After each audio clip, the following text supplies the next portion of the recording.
Hey guys, Papa Prepper here, aka T. I would like to start this by saying thank you. Thank you to each and every one of you that subscribed to my channel today. And a big thank you, even though I've told him I don't know how many times today. Thank you to John at Prepper Nation for the shout out this morning. Brother, you brought me a lot of subscribers. I am now over 100. I was at 3 this morning. I appreciate that, man. If there's anything I can do for you, I don't know. I'm not sure what it would be, but just let me know, buddy. I'm there for you. Tonight, I would like to talk about the things, typical prepping, like food, water, and all that stuff you need. But I want to talk about the things that people often overlook.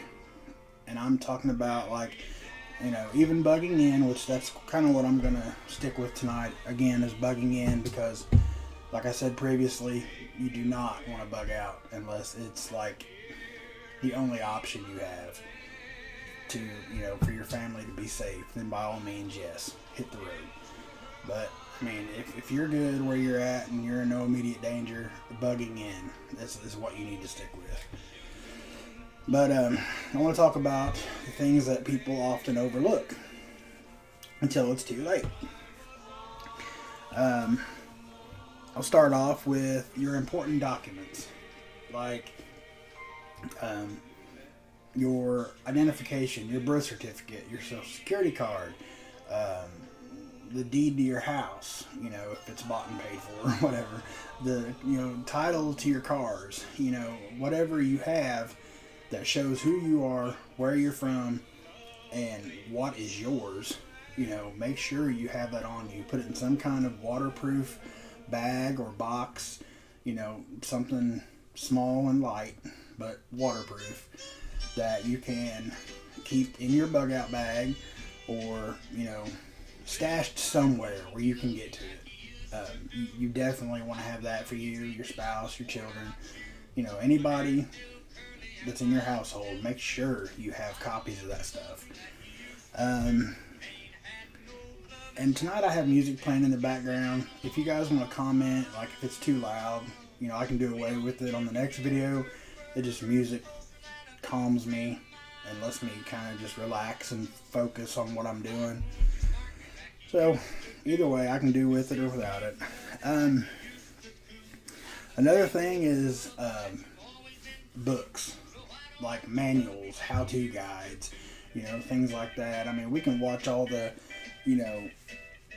videos that we want about how to fix this or how to rebuild that, or, but in a real life situation, and you're kind of, face it, you're bugging in, possibly no power, possibly no water, your life's already kind of sucking, so at least you'll have some, literature to help you fix the current situation. It might not be the best handyman work, but it's better than sitting there with it broke when you need it. So I would suggest having some kind of literature, manuals and things like that, just how-to books, fix it yourself kind of thing. DIY, that's it.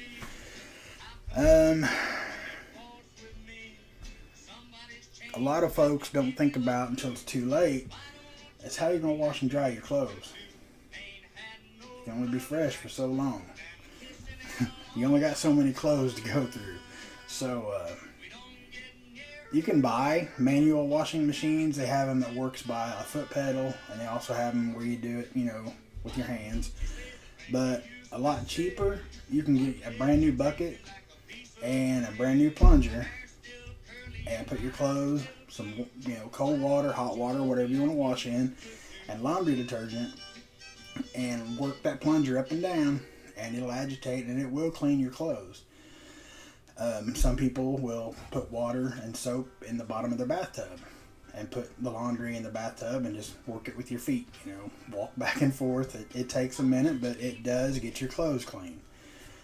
And then, you want to have some type of clothesline and clothespins. or at least the clothesline. You can drape it over the line, but if you had to hang it up in your house, if you can get outside, hang it up, whatever. You're gonna have to have some way to dry your clothes. Especially in the winter, you're gonna want your clothes dry as quick as possible. Just so you can be warmer. Period. Fire extinguishers. You're gonna want to keep. You've heard this. This is a big one for me. 2 is 1, 1 is none. You're definitely going to want at least 2 fire extinguishers in your home, because you don't know what could happen. We're going to have some kind of heat if it's grid down. So you're going to have like a propane or a kerosene heater. Those could get knocked over, and the next thing you know, you got a fire on your hands, and you can't call 911. That's not even going to be in existence if all this goes down. That won't even be an option. So you're going to be on your own. So I would at least have 2 fire extinguishers at your disposal. Hand tools. You definitely want, I know not a lot of people are like handy guys or DIY guys, but at least a basic home repair kit. Some screwdrivers, a hammer, some pliers, tape measure maybe, stuff like that. You definitely want, and you can pick a home help or a home repair kit up at Walmart for like $20. But then you're also going to want outside hand tools, because if it's as bad as it could, we have the potential for this to drag out for a very long time. And if it's grid down, no water, no electricity, you're going to have a way to grow food. So you're going to want some, shovels and a hose and, garden tools, and stuff like that, because there's not going to be fuel to fire the tractor up and go plow up your yard. You're going to have to, it's going to be by hand. It's going to be hard. Me, myself, I grow vegetables on my patio in 5-gallon buckets, and that works just as well as tearing up your yard and planting stuff. The only thing you can't do in buckets is like corn, stuff like that. But you can do cucumbers, tomatoes, beans, radishes, potatoes, and you can grow anything in a bucket. So I definitely would have that stuff on hand for planting season.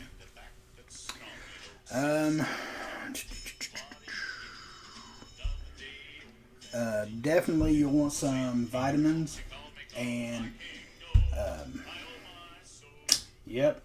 vitamins and the other things you take that replenish the minerals and everything in your body, because say grid down, whatever, bunkering in, you're not going to be able to just run to the store and get some fresh oranges and apples and carrots and all this. Supplements, that's the other word besides vitamins. Supplements. You're going to want all that stuff because you're not going to have access to the fresh foods, but you're definitely going to want to keep the vitamins and everything running through your body, because you have to survive, and it helps fight the flu, the cold, the COVID. You definitely want some kind of supplement and vitamins on hand. A lot of folks take a daily regimen every day, and if you don't yet, I would definitely stock up on them so you have them if you need them. Duct tape, that's a given. You can never have too much duct tape, man. You would be amazed with the things you can fix or create with duct tape. It's phenomenal. Let's see. I got notes here because, like I said before, I can't remember anything. Entertainment. I think I said this in the last video, but you're going to want some way to keep your mind busy. Whether it's card games or board games with your family, you want your mind to stay busy on something besides dwelling on how bad it sucks right now. Because, your mind is one of the first things that can go. Already, we're not even locked down completely yet. Excuse me. And already the suicide rate is through the roof. Depression. I mean, believe me, I get it. I suffer from severe depression. And the winter months are hard anyway because it's dark and gloomy and, but anyway, getting off subject, you're going to want some kind of interaction, something to keep your mind busy, something to keep your mind stimulated so you're not dwelling on the bad, oh, woe is me, all the time. Definitely keep your mind busy. And also, you're going to want, if you have little ones, you're going to want a way to keep the littles occupied. Because, I'm sure if we go into lockdown, you're going to think at one point children's the worst mistake of your life. Don't let that happen. Don't get in that mind frame. And it's easy to do. Everybody gets irritated, everybody gets mad and upset. It happens. But you definitely want entertainment to keep you and your family preoccupied and, keep the peace as much as you can. I live with a 19-year-old daughter. I can't wait. Anyway, moving on. Of course you want, your bleach and sanitizers, hand sanitizer. But, I think that's kind of on every prep list, really. I don't think you can be a prepper and not buy bleach and hand sanitizer. It's kind of like toilet paper. It's kind of, it's an unsaid rule. Excuse me. Well, I think that's about all I got for tonight. I feel like I'm on the spot because now I got all these subscribers and I'm really nervous tonight. But I promise I'm working on it. It'll get better. Don't give up on me. Again, thank you to each and every one of you. You have no idea what it means to me to have y'all coming to my little piece of the world, my little slice of internet, and checking me out. Thank you for all the kind words today and the encouragement. I really appreciate that. And again, thank you, John, so much. I will see the nation in the morning. God bless each and every one of you. Papa Prepper out.